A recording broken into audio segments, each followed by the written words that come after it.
Today's topic is biodiversity, the definition of biodiversity and the basic terminology in biodiversity. ये चीज़ें हम discuss करेंगे. So the term biodiversity was first introduced by Walter G. Rawson in 1986. Or the biosphere comprises of a complex collections of innumerable organisms known as the biodiversity. ये बात आपको पता है, ठीक है, कि जितने भी ऑर्गेनिज्म हैं बायोस्फीयर में आपके, इनको कलेक्टिवली आप बायोडाइवर्सिटी में जो है इनकी निशानदेही करते हैं. बायोलॉजिकल डाइवर्सिटी, ठीक है, एब्रिविएटेड एज बायोडाइवर्सिटी. बायोडाइवर्सिटी का मतलब क्या है? Biological diversity. It represents the total sum of various life forms such as unicellular fungi, protozoa, bacteria, and multicellular organisms such as plants, fishes, and mammals at various biological levels, including genes, habitats, and ecosystem. तो ये क्या है? It's a total sum of all living organism, unicellular fungi, protozoa, bacteria से लेकर multicellular plants, animals, fishes, mammals, amphibians, reptiles, इन सब का मजमुआ, इन सब का टोटल सम बायोडाइवर्सिटी या बायोलॉजिकल डाइवर्सिटी कहलाता है. Biological diversity is the total sum of all the living organisms, ठीक है, that exist on our earth. The living wealth is the product of hundreds of millions of years of evolutionary history. ये living wealth है, ठीक है, और ये किस चीज़ का मजमुआ है, किस चीज़ का हासिल है, जो हज़ारों साल से, लाखों साल से हमारी अर्थ के ऊपर डिफरेंट एवोल्यूशंस हो रही हैं. इन सब का मजमुआ जो आज जिस शक्ल में मौजूद है, यानी ऑर्गेनिजम्स की शक्ल में जो मौजूद है, वो लिविंग वेल्थ कहलाता है या बायोलॉजिकल डाइवर्सिटी कहलाता है. The variability among living organisms from all sources including terrestrial, marine and other aquatic ecosystem, ये हम पढ़ चुके हैं, ठीक है. तो ये तमाम चीज़ें आपकी बायोडाइवर्सिटी में काउंट होगी, टेरेस्ट्रियल हो, मैरीन हो, इक्वेटिक हो, whatsoever. Today's biodiversity is the result of billions of years of evolution, right? Natural processes and in more recent years human activity, ठीक है. टुडे आज की जो बायोडाइवर्सिटी है वो आपके करोड़ों साल की एवोल्यूशन, डिफरेंट नेचुरल प्रोसेसेस के नतीजे में आज ये शक्ल मौजूद है बायोडाइवर्सिटी की. प्लस इंसानों की पॉपुलेशन के एक्सप्लोजन के बाद अब ह्यूमन एक्टिविटी भी इसमें शामिल हो गई. यानी आज की जो बायोडाइवर्सिटी है वो ह्यूमन एक्टिविटी का भी नतीजा है, ह्यूमन एक्टिविटी का भी इन्फ्लुएंस इसमें शामिल है, जो शक्ल आज बायोडाइवर्सिटी की मौजूद है. Before Homo sapiens the earth's biodiversity was much greater than it is today. Homo sapiens इंसानों से पहले की बात है कि उस वक़्त की बायोडाइवर्सिटी बहुत ज़्यादा थी, क्योंकि कोई डिस्टर्बेंस नहीं थी, तमाम का तमाम जो था वो नेचुरल प्रोसेसेस होती थी. तो जो है इंसानों से पहले डिस्टर्बेंस कम थी, सब कुछ नेचुरल एनवायरनमेंट ज़्यादा था, पॉल्यूशन नहीं थी और एक्सटिंक्शन इतनी नहीं होती थी. तो उस वक़्त की बायोडाइवर्सिटी बहुत बेहतर थी आज के बनिस्बत. Human activity has had a tremendous impact on biodiversity due to use of earth resources and exponential population growth. So these are the reasons कि एक तो earth के resources का unlimited usage एहतियात के बगैर, और इसके अलावा पॉपुलेशन एक्सप्लोजन यानी एक्सपोनेंशियल पॉपुलेशन ग्रोथ, बहुत ज़्यादा आबादी का बढ़ना, ये रीज़न है कि हमारी बायोडाइवर्सिटी पर इंसानों ने इस तरह इम्पैक्ट किया है. The total number of species on Earth today is estimated to be around 10 million. ठीक है, जो known है, डिस्कवर्ड है, उनमें हमें नहीं पता टोटल तो, लेकिन जो अंदाज़ा लगाया जाता है कि 10 million different species, animals, plants, Monera, protista, इन सब की मिलाकर आपकी 10 मिलियन डिफरेंट स्पीशीज आपकी अर्थ पर मौजूद है, जो कि नोन है. ज़्यादातर आपकी ट्रॉपिकल रेन फॉरेस्ट और ओशन में आपको ज़्यादा बायोडाइवर्सिटी मिलेगी। बहुत बायोडाइवर्स इकोसिस्टम जो है वो आपका ट्रॉपिकल रेन फॉरेस्ट होता है और ओशन होते हैं।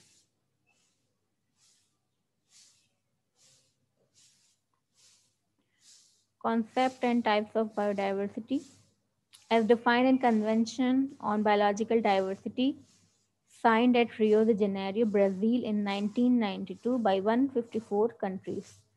स्टूडेंट्स डिफरेंट कंट्रीज के कन्वेंशन होते हैं, मीटिंग्स होती हैं इंटरनेशनल फोरम्स पर, जिसमें डिफरेंट टॉपिक्स जो है वो डिस्कस किए जाते हैं, प्रॉब्लम्स जो है वो डिस्कस की जाती है और उनके सॉल्यूशंस निकाले जाते हैं। तो जैसे गोल मेज कॉन्फ्रेंसेस होती है, तो ये इंटरनेशनल लेवल पर होती है, जिसमें डिफरेंट कंट्रीज जो है वो सिग्नेटरी होते हैं, साइन करते हैं या शराकत करते हैं, कन्वेंशंस भी कहलाती हैं। तो ये कन्वेंशन हुई थी 1992 में, ब्राज़ील में हुई थी, ब्राज़ील में रियो द जेनेरियो में हुई थी, और ये 154 कंट्रीज ने इसके ऊपर हामी भरी थी, यानी वो शरीक थी इसमें 154 कंट्रीज। और इस कन्वेंशन में बायोलॉजिकल डाइवर्सिटी को कैसे डिफाइन किया गया था?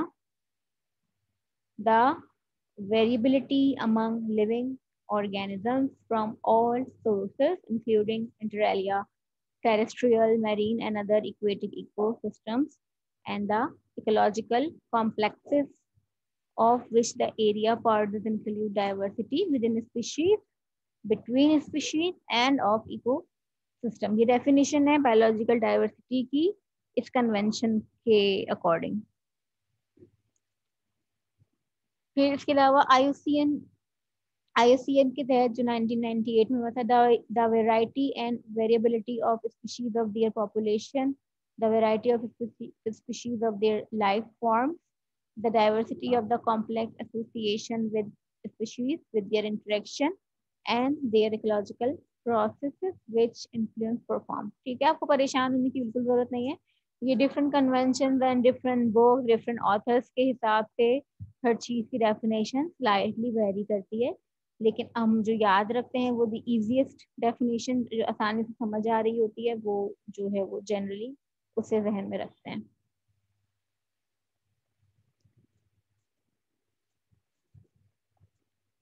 So there are three types of biodiversity: species diversity and diversity of species, ecosystem diversity, and genetic diversity, yeah, diversity of genes.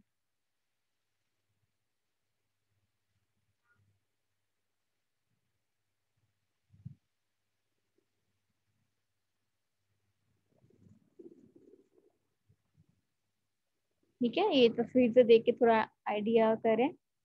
ये डाइवर्सिटी विद इन स्पीशीज है,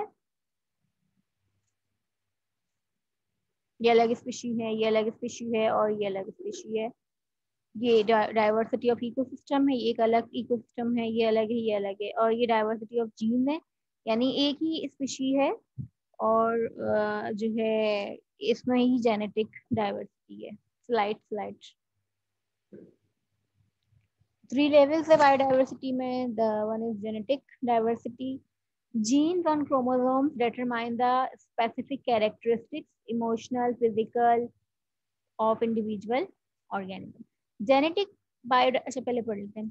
Diversity of genes within a species and processes such as mutations, gene exchanges, and genome dynamics that occur at a DNA level and generate evolution.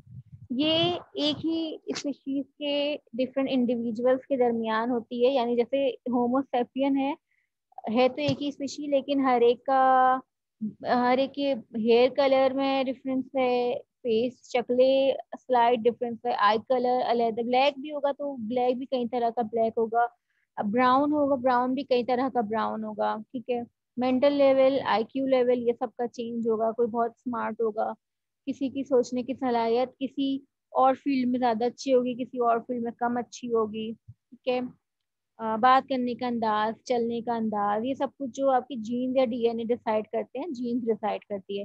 तो with in a same species जो है वो बहुत diversity पाई जाती है तो वो आपकी जेनेटिक डाइवर्सिटी में कहलाएगी। स्पीशीज डाइवर्सिटी में डिफरेंट स्पीशीज की डाइवर्सिटी की बात हो रही है, ठीक है, कि जैसे अभी हमने यहाँ देखा कि टाइप्स ही अलग है स्पीशीज की। फिर इकोसिस्टम डाइवर्सिटी में पूरा इकोसिस्टम ही डाइवर्स है, यानी marine to desert to tropical rain forest to temperate cliffs forest to wetlands, ठीक है। तो ये तमाम के तमाम पूरा एक दूसरे से टोटली अलग-अलग होगा, बहुत बायो डाइवर्सिटी पाई जाएगी यहाँ पर। मैरीन का डाइवर्सिटी बिल्कुल चेंज होगी, डेजर्ट की बिल्कुल चेंज होगी, ट्रॉपिकल रेन फॉरेस्ट की चेंज होगी, और टेम्परेट यूकलिप्टस फॉरेस्ट की चेंज होगी, वेटलैंड की अलग होगी। तो इस तरह डाइवर्सिटी को हमने 3 लेवल्स में डिवाइड कर दिया है।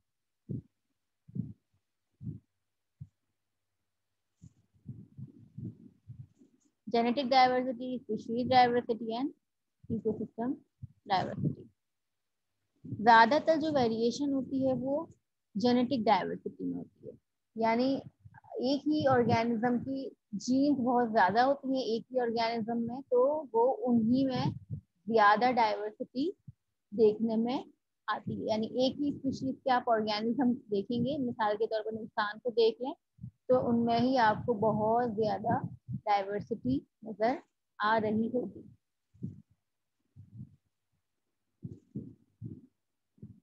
जेनेटिक डाइवर्सिटी की बहुत ज्यादा इंपॉर्टेंस है, क्यों है वो देख लेते हैं। The reason captive breeding or programs need to introduce new individuals from wild population. Genetic diversity की वजह से जो है कैप्टिव ब्रीडिंग प्रोग्राम्स इंट्रोड्यूस कराए जाते हैं। कैप्टिव ब्रीडिंग प्रोग्राम्स ये होते हैं स्टूडेंट्स के कंजर्वेशन प्रोग्राम्स होते हैं बेसिकली, जो बायोडाइवर्सिटी को कंजर्व करना होता है। कोई स्पीशी एनिमल या प्लांट की थ्रेटेंड होती है, वल्नरेबल होती है, एंडेंजर्ड होती है, मुश्किल में होती है, या खत्म होने के कगार पर होती है, तो हम क्या करते हैं, उस स्पीशी को ले आकर किसी जो है नेचुरल इकोसिस्टम को प्रोवाइड कर कंजर्व करने की कोशिश करते हैं, उसे बचाते हैं। जैसे सेंचुरीज होती है, वाइल्ड लाइफ सेंचुरीज होती है, ये इको पार्क्स होते हैं, वहां ले आते हैं और उनको महफूज करते हैं, या फिर वहीं पर जहाँ होती है वहीं रहने देते हैं और उन्हें उसी जगह पर महफूज करने की कोशिश करते हैं, थ्रेट से बचाते हैं। ये आपके कंजर्वेशन स्ट्रेटेजीज में आता है। इंशाल्लाह इसको हम डिटेल में डिस्कस करेंगे इस टॉपिक को कि हम किस तरह से कंजर्वेशन कर सकते हैं। So, species with high genetic diversity will tend to produce a wider variety of offspring, where some of them may become the most fit variants. Genetic diversity जहाँ पे भी ज्यादा होगी जिस स्पीशीज में, वो स्पीशीज जो है वो ब्रीडिंग अच्छे से करेगी, ऑफस्प्रिंग ज्यादा प्रोड्यूस होंगे, रिप्रोडक्शन ज्यादा अच्छी होगी।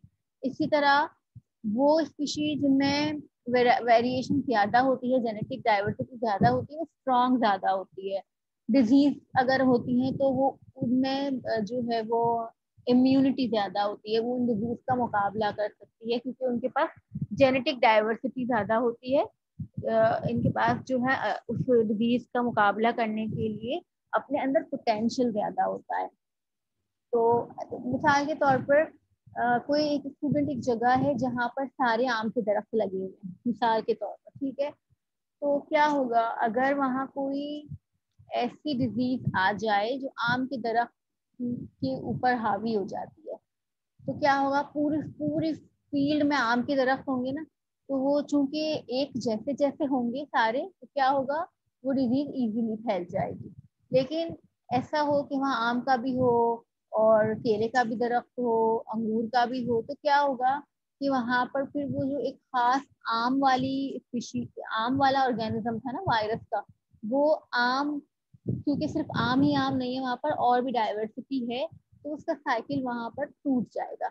यानी वहां एक साथ आम एक दूसरे से जुड़े हुए नहीं, बीच में ये भी आ रहा है, वो भी फल आ रहा है, ये फल आ रहा है, तो वो उस तरह से वहां पर इफेक्ट नहीं कर पाएगा और सारी की सारी बीमारी फैल नहीं। इसी तरह है कि एक एक जगह पर एक जैसे, और एक जगह पर एक बिल्लियां ही रख दो आप, तो एक बिल्ली को बीमारी हुई तो सारी बिल्लियों को बीमारी हो जाएगी।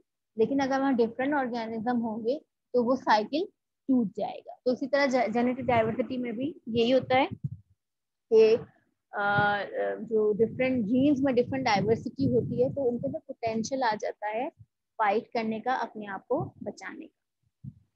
In contrast, a species that has little or no genetic diversity will produce offspring that are genetically alike and therefore will likely to be susceptible to diseases or problems similar to those of their parents. ठीक है, genetic diversity कम होगी तो बच्चे वैसे ही होंगे जैसे parents हैं, और वो सिमिलर होंगे। तो अगर कोई एक बीमारी पेरेंट को हो गई तो चूंकि बच्चों का भी जेनेटिक सेम है तो वो फिर उनमें भी इजीली उनको भी लग सकती है। तो जेनेटिक डाइवर्सिटी होना इट्स वेरी गुड, ये आपको स्ट्रॉन्ग बनाता है। Hence, little or lack of genetic diversity reduces biological fitness and increases the chances of species extinction. Lack या लिटिल जेनेटिक डाइवर्सिटी होगी तो वो क्या करेगा, बायोलॉजिकल फिटनेस कम हो जाएगी उस इंडिविजुअल की इन्वायरमेंट में या इकोसिस्टम में, और उनका स्पीशीज एक्सटिंक्शन के चांसेस ज्यादा बढ़ जाएंगे। ठीक है, आप देखें एनिमल में, आप देखते हैं कुछ एनिमल्स बिल्कुल अलाइक होते हैं, एक जैसे दिख रहे होते हैं, लेकिन बिल्लियां हैं, बिल्लियों में आप कितनी वेरिएशन देखते हैं। ठीक है, तो आप देखें बिल्लियां चूंकि इनमें जेनेटिक डाइवर्सिटी बहुत ज्यादा होती है तो दे आर स्ट्रॉन्ग, वो इतनी आसानी से एक्सटेंट नहीं होगी, आपको हर जगह नजर आ रही होगी। उनका रेट ऑफ रिप्रोडक्शन बहुत ज्यादा है, बच्चे बहुत पैदा होते हैं और फ्लरिश कर रही है, एनवायरमेंट में खुशहाल है। ठीक है, इसी तरह कोई ऐसी स्पीशीज जो अलाइक सारे ऑर्गेनिज्म होते हैं, एक जैसी होती है, उनका एनवायरमेंट में रहना जरा मुश्किल हो जाता है, उनके एक्सटिंक्शन के चांसेस बढ़ जाते हैं।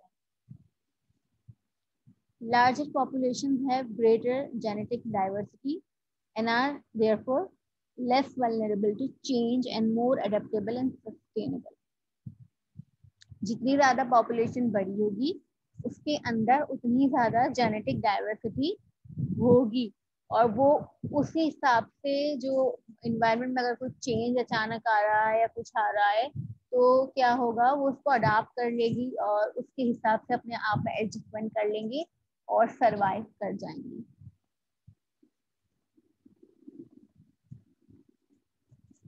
मिसाल के तौर पर ये देख लें, कॉर्न्स की है डिफरेंट जो है जेनेटिक बायोडाइवर्सिटी में ले लें इसको।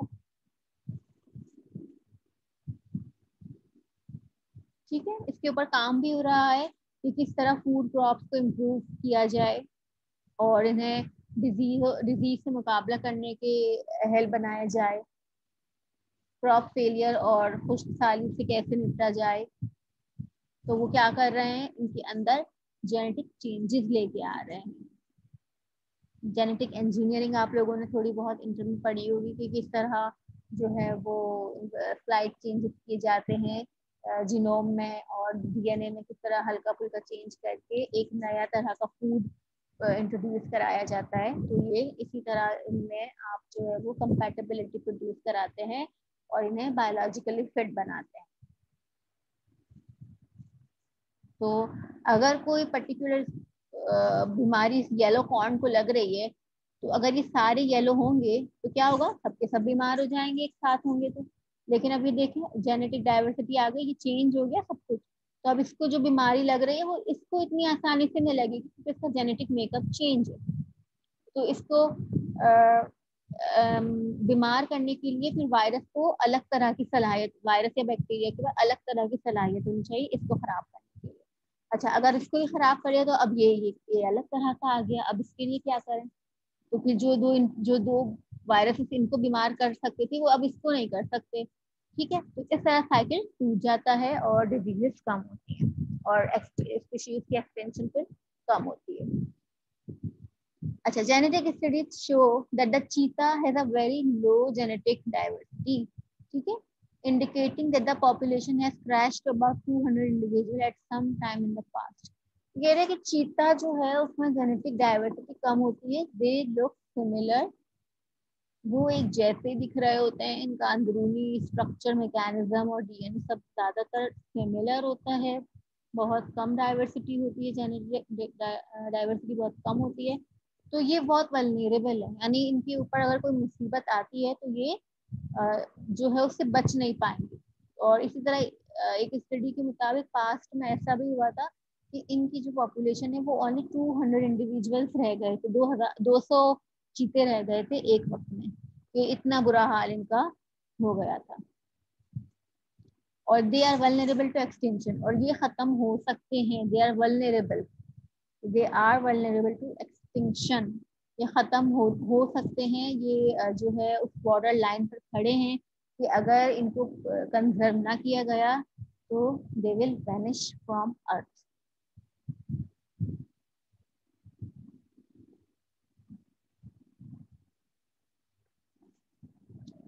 Species diversity can be measured, okay? The existence of a wide range of different types of organisms in a given place at a given time. The diversity of plant and animal life in a particular habitat. ये इसे major किया जा सकता है number of individual का, number of species को count कर कर उस जगह के हिसाब से आप वहाँ की स्पीशी डाइवर्सिटी काउंट कर सकते हैं। ये देखें, ये टोड्स एंड फ्रॉग्स की डिफरेंट स्पीशीज है, कितनी वेरिएशन है।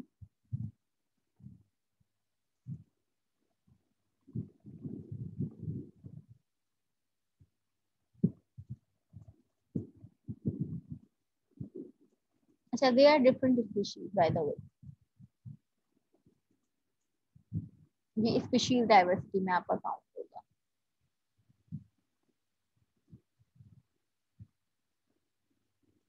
अब इकोसिस्टम डाइवर्सिटी देख लें।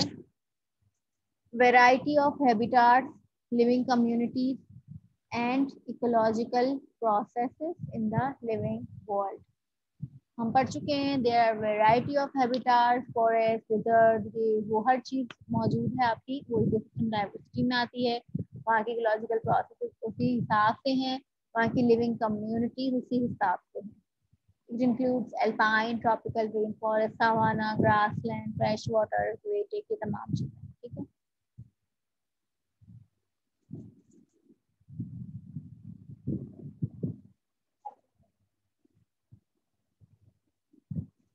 Benefits of biodiversity.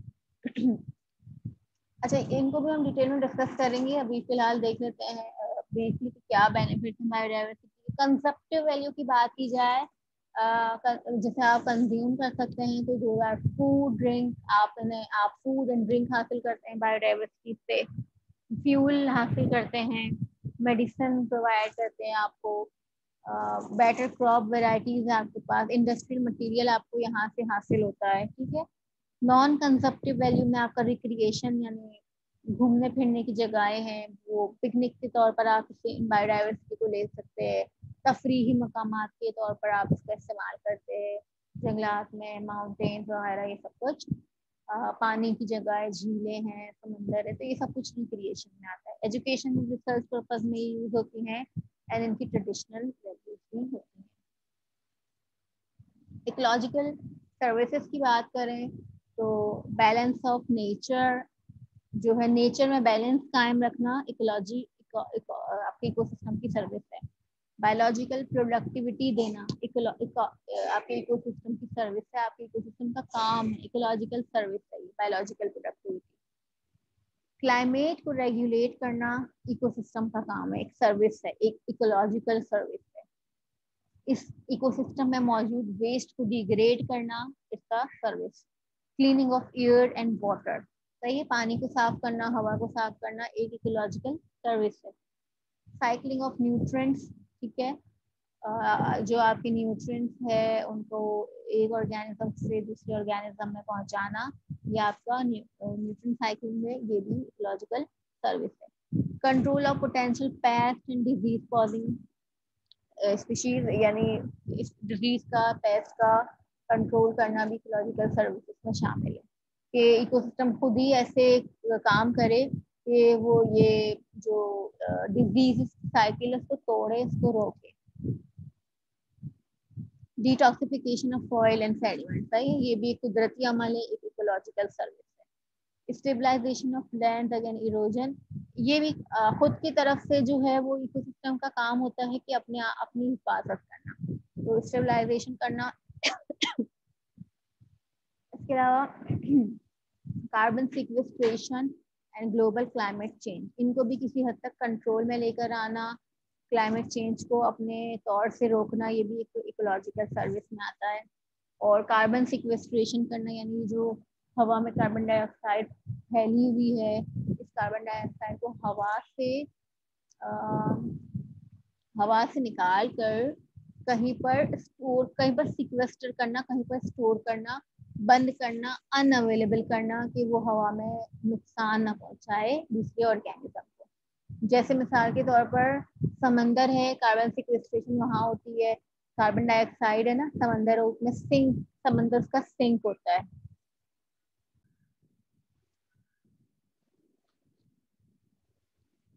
Carbon dioxide का सिंक है ओशन, ठीक है। यहाँ पर कार्बन सिक्वेस्ट्रेशन होती है, तो मतलब है कि हवा में से कार्बन डाइऑक्साइड का रिमूवल और storage of carbon in the ocean in the form of carbonates. यानी कार्बन डाइऑक्साइड को हवा से खत्म करके एक अनअवेलेबल फॉर्म में कन्वर्ट करना, अपने अंदर लॉक कर देना ताकि वो एनवायरनमेंट में अवेलेबल ना हो और किसी और ऑर्गेनिज्म को नुकसान ना पहुंचाए। इसी तरह जो ट्रीज होते हैं, दरख्त होते हैं, प्लांट्स होते हैं, ये भी हवा में मौजूद कार्बन डाइऑक्साइड को जो है कंज्यूम करते हैं और अपने अंदर एब्जॉर्ब कर कर जमीन के अंदर ले जाते हैं जड़ों के जरिए और उधर उनको लॉक करते हैं, कार्बन को वहां पर ले जाकर बंद कर देते हैं, लॉक कर देते हैं। ये कार्बन सिक्वेस्ट्रेशन कहलाती है। इसी वजह से कहा जाता है कि जितनी ज्यादा ट्रीज लगाएंगे उतनी ज्यादा कार्बन डाइऑक्साइड हवा में से खत्म होगी और ग्लोबल वार्मिंग कम होगी, राइट। और ग्लोबल वार्मिंग कम होगी तो आपका ग्लोबल क्लाइमेट चेंज जो है वो भी ठीक रहेगा, क्लाइमेट चेंज ज़्यादा नहीं होगा और क्लाइमेट मॉडरेट रहेगा। तो ये भी आपकी इकोलॉजिकल सर्विसेज में शामिल है, क्योंकि प्लांट्स आपके इकोसिस्टम में शामिल है। प्लांट्स आपका जैसे ट्रॉपिकल रेन फॉरेस्ट है, वहाँ प्लांट्स ही प्लांट्स हैं, और ग्रास लैंड हैं, तो और इसके अलावा टेम्परेट डेसिडस फॉरेस्ट है, ये तमाम आपकी इकोसिस्टम में और ये इकोलॉजिकल सर्विसेज प्रोवाइड कर रहे हैं। इकोसिस्टम ओशन एक इकोसिस्टम है और वो एक इकोलॉजिकल सर्विस प्रोवाइड कर रहा है, ये कार्बन सिक्वेस्ट्रेशन कर रहा है। इसके अलावा मेंटेनेंस ऑफ सॉइल फर्टिलिटी, ये भी आपकी इकोलॉजिकल सर्विस में शामिल है, ये भी एक ecological service. recent issues on biodiversity, some 75% of the genetic diversity of crop plants have been lost in the past century. ठीक है, ये देखें 75% of genetic biodiversity lost। ये क्यों हुआ है? ये ह्यूमन इंटरवेंशन की वजह से हुआ है, एंथ्रोपोजेनिक एक्टिविटीज की वजह से हुआ है। Some scientists estimate that as many as three species per hour are going extinct। हर घंटे में 3 स्पीशीज एक्सटिंक्ट हो रही है अर्थ पर। Can you imagine that? हर घंटे में 3 स्पीशीज का वजूद खत्म हो रहा है जमीन पर से, अर्थ पर से। And 20,000 extinction occur each year, और एक साल में 20,000 जो है वो आपके ऑर्गेनिज्म की स्पीशीज पूरी खत्म हो जाती है। स्पीशीज के एक्सटिंक्शन का मतलब ये है कि the last individual of that species also died, यानी अब वो ऑर्गेनिज्म, वो जिंदगी, वो खलकत, वो मखलूक अब दोबारा अर्थ पर नजर नहीं आएगी। Roughly 1/3 of the world's coral reef system have been destroyed or highly degraded। Coral reef की बहुत ज्यादा अहमियत है समंदरों में, एक बहुत खूबसूरत और बहुत ही काम का एक इकोसिस्टम होता है दिस वन। ये कोरल रीफ है आपकी, यहाँ पर बहुत आपकी जो है वो फूड होता है, आपकी फिशेज होती हैं, small fishes and things.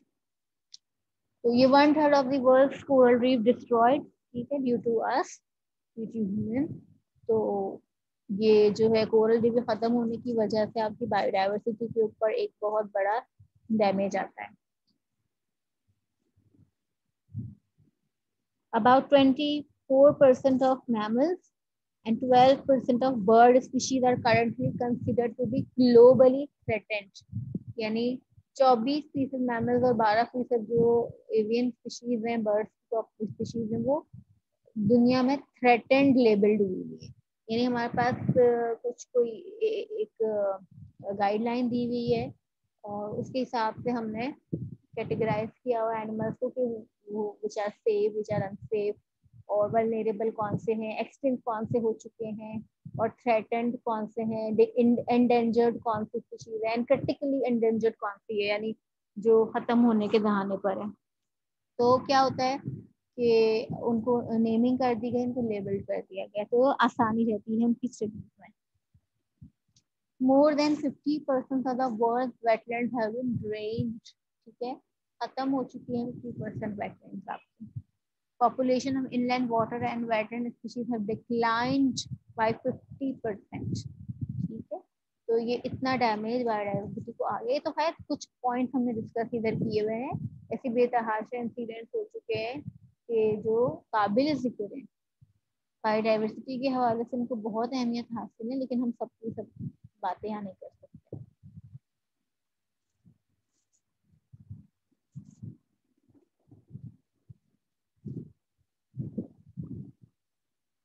Threats क्या है बायोडाइवर्सिटी को? थ्रेट जो है वो नेचुरल कॉजेज हैं certain, and certain are human caused या एंथ्रोपोजेनिक।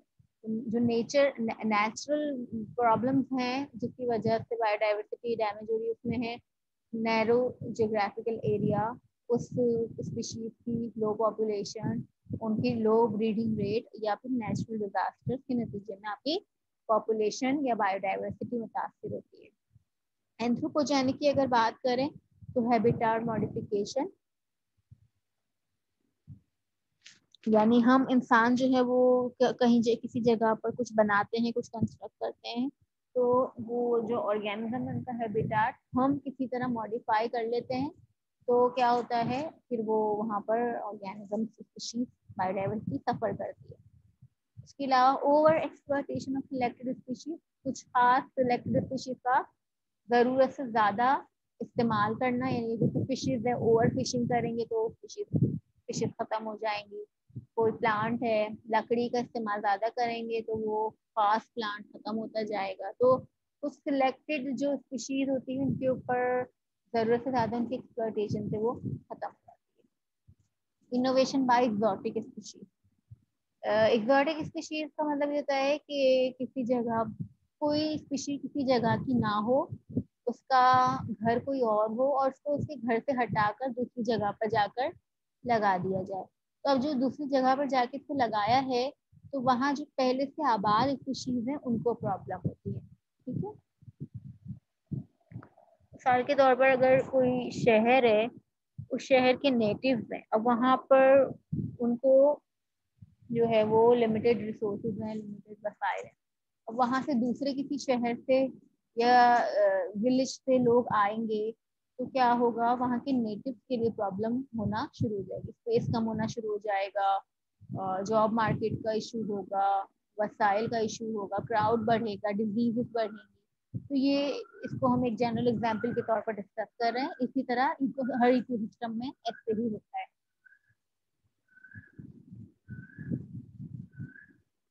इसके अलावा पॉल्यूशन है, hunting, global warming, climate change, agriculture, bad agricultural practices, यानी ज़रूरत से ज़्यादा स्प्रे करना, ज़रूरत से ज़्यादा फर्टिलाइजर्स का इस्तेमाल करना, पानी बहुत देना उस जगह को, ओवर सैचुरेशन कर देना, तो इस चीज़ों से भी वहाँ की स्पीशीज मुतासर होती है। डोमिनो इफेक्ट, डोमिनोज पता होंगे आपको क्या होते हैं, ठीक है। डोमिनो इफेक्ट का मतलब एक चेन रिएक्शन, यानी एक एक कड़ी खराब हुई तो उस एक कड़ी पे डिपेंडेंट दूसरी कड़ी, तीसरी, चौथी, और इस तरह डोमिनो इफेक्ट चलता चला। आपने डोमिनोज देखे ना, एक गिराते हैं तो वो सीरीज में सारे डोमिनोज गिरते गिरते गिरते चले जाते हैं। तो बायोडाइवर्सिटी में भी यही है कि अगर आपने किसी एक ऐसी की स्टोन स्पीशीज करा दिया, आपने किसी एक ऐसी खास स्पीशीज को मुतासिर कर दिया, तो उसके ऊपर जो डिपेंडेंट स्पीशीज होंगी वो तमाम की तमाम मुतासर होगी। यानी अगर हम पिरामिड की बात कर रहे हैं, आप पढ़ चुके हैं, तो प्रोड्यूसर होता है, फिर कंज्यूमर होता है, फिर डिकम्पोजर होता है। जो प्रोड्यूसर होता है वो अगर इकोसिस्टम से निकाल देंगे तो क्या कंज्यूमर और डिकम्पोजर चलेंगे? नहीं चलेंगे।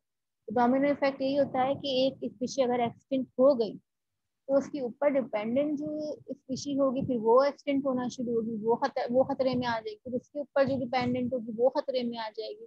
ये चलता चला जाएगा। यानी अगर किसी जंगल से दरख्त कम हो जाए, दरख्त अगर कम हो जाए तो घास कम हो जाए अगर फॉर एग्जाम्पल, तो डियर खत्म हो जाएंगे, हिरने कम हो जाएंगे, हिरन कम हो जाएंगे तो शेर ऑटोमेटिकली कम हो जाएंगे या खत्म हो जाएंगे। तो ये डोमिनो इफेक्ट काउंट होता है। तो थ्रेट्स टू बायोडाइवर्सिटी डिस्कस कर रहे हैं हम। हैबिटाट डिस्ट्रक्शन, जिस जगह वो रह रहे हैं उस हैबिटाट अगर वो डिस्ट्रक्ट हो गया किसी तरह से तो बायोडाइवर्सिटी मुतासर होगी। Important to protect habitat in order to protect biodiversity within it. Huge pressure from the world's rapidly increasing population. ये दुनिया में इंसानों की आबादी जितनी तेजी से बढ़ रही है, हमें और जगह चाहिए, हमें और शहर आबाद करने हैं, हमें और फैक्ट्रीज लगानी है। जितना हमें सब करना है इसके लिए हमें जगह चाहिए। जगह चाहिए तो हम फॉरेस्ट को साफ करेंगे, डिफॉरेस्टेशन करेंगे, क्रॉप्स हटाएंगे, झीलें हैं, झीलों के किनारे झीलें बंद करना शुरू कर देंगे और वहां पर जमीनें बनाना शुरू कर देंगे। इस तरह हैबिटेट डिस्ट्रक्शन इस तरह होता है और इस तरह बायोडाइवर्सिटी मुतासर होती है, खत्म होती है। बल्कि ग्लोबल क्लाइमेट चेंज की वजह से जाहिर है हर स्पीशीज जो है वो मुतासर हो रही है। यानी ऑप्टिमम टेम्परेचर चाहिए होता है हर स्पीशीज को ग्रो करने के लिए, फिर वो उनको नहीं मिलता, ज़्यादा हो जाता है तो वो मरना शुरू हो जाती है, माइग्रेट करना शुरू हो जाती है। Habitat fragmentation from human activity reduces ability of habitat to support species। ठीक है, हैबिटेट फ्रेगमेंटेशन का मतलब होता है एक ही जगह का फ्रेगमेंटेशन कर देना। मिसाल के तौर पर एक जंगल है, अब क्या किया आपने, वहां से रास्ता बनाना, रोड बनाने शुरू कर दिया। अब आपने जंगल के बीच में से एक रोड निकाल दी तो क्या होगा? फ्रेगमेंटेशन हो जाएगा। एक जंगल इस तरफ हो जाएगा रोड की और एक जंगल रोड के दूसरी तरफ हो जाएगा। तो जब एक डिवीजन आ जाती है ना तो वो टूट जाती है एक चीज, तो फिर वो मजीद वल्नरेबल हो जाती है, मजीद आसानी से फिर वो जो है वो उनका डैमेज किया जा सकता है। जैसे कहते हैं इत्तेहाद में बरकत है, ये बिल्कुल वैसे ही है। ज्यादा इत्तेहाद होगा तो ज्यादा पावर होगी इनके पास, ज्यादा पावरफुल होंगे तो कम डिजीजेस होंगे इनको। लेकिन अगर फ्रेगमेंटेशन हो जाएगी तो क्या होगा? अब वो स्पीशीज का एक घर नहीं रहा वो, अब वो अलग अलग लोग हो गए, अलग अलग फैमिली हो गई मिसाल के तौर पर। तो अब फैमिली में ही डिवीजन हो गई है तो एक दूसरे को सपोर्ट नहीं कर पाएंगे इस तरह से। Pollution, introduction of pollutants such as nutrient overloading with nitrate fertilizer as well as more immediately harmful chemicals। ये आपको पता है पॉल्यूशन की वजह से तमाम स्पीशीज जो है वो मुतासर हो रही हैं। ओवर एक्सप्लॉयटेशन, यानी किसी खास चीज का ओवर इस्तेमाल, ओवर फिशिंग, लॉगिंग, दरख्तों का ज्यादा एक्सप्लॉयट होना, ओवर एक्सप्लॉयट होना। एलियन स्पीशीज, वही जब हमने बात की थी कि एक्सोटिक स्पीशीज कहीं और की स्पीशीज लाके लगा दी जाए तो नेचुरल उनका वो घर ना हो, कहीं और से लगा दिया तो क्या करते हैं, वहाँ की जो फिर नेचुरल नेटिव स्पीशीज होती है उनके लिए प्रॉब्लम शुरू हो जाती है। वो आकर जो वहाँ की उस जगह की अपनी स्पीशीज होती है उनको नुकसान पहुँचना शुरू हो जाता है। डिजीजेस, ठीक है, reduction in habitat causing high population densities encourage spread of disease। तो ये डिजीज की वजह से भी आपके बायोडाइवर्सिटी को थ्रेट्स ला होंगे। आईयूसीएन कंजर्वेशन कैटेगरीज की बात करते हैं कि ये कैटेगरीज बनाई गई है स्पीशीज की।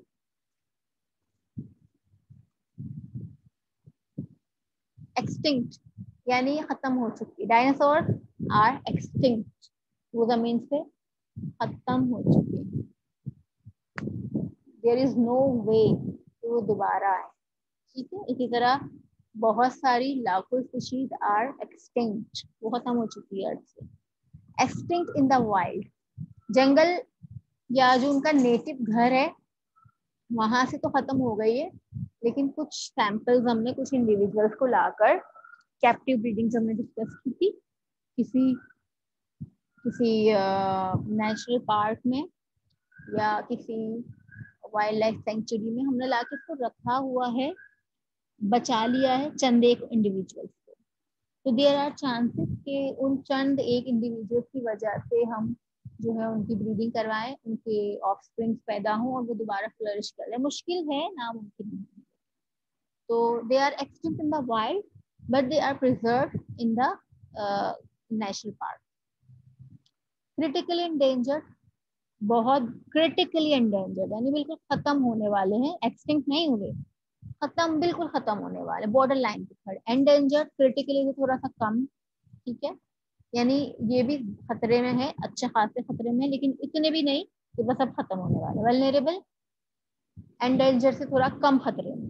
फिर इसी तरह कंजर्वेशन डिपेंडेंट है, ये वो वाले ऑर्गेनिज्म है कि अगर इनकी कंजर्वेशन कर दी इस वक्त में तो ये बच जाएंगे, वरना ये नहीं बचेंगे। डेटा डेफिशिएंट यानी कुछ स्पीशीज का डाटा डेफिशिएंट है, आपके पास डाटा नहीं है पूरा। लो रिस्क यानी कुछ स्पीशीज ऐसी है जो लो रिस्क पर है, जो मतलब सेफ है, दे आर सेफ, उनको कोई प्रॉब्लम नहीं है। इसके अलावा कुछ स्पीशीज का डाटा इज नॉट अवेलेबल, तो उनके बारे में हम कुछ कह नहीं सकते।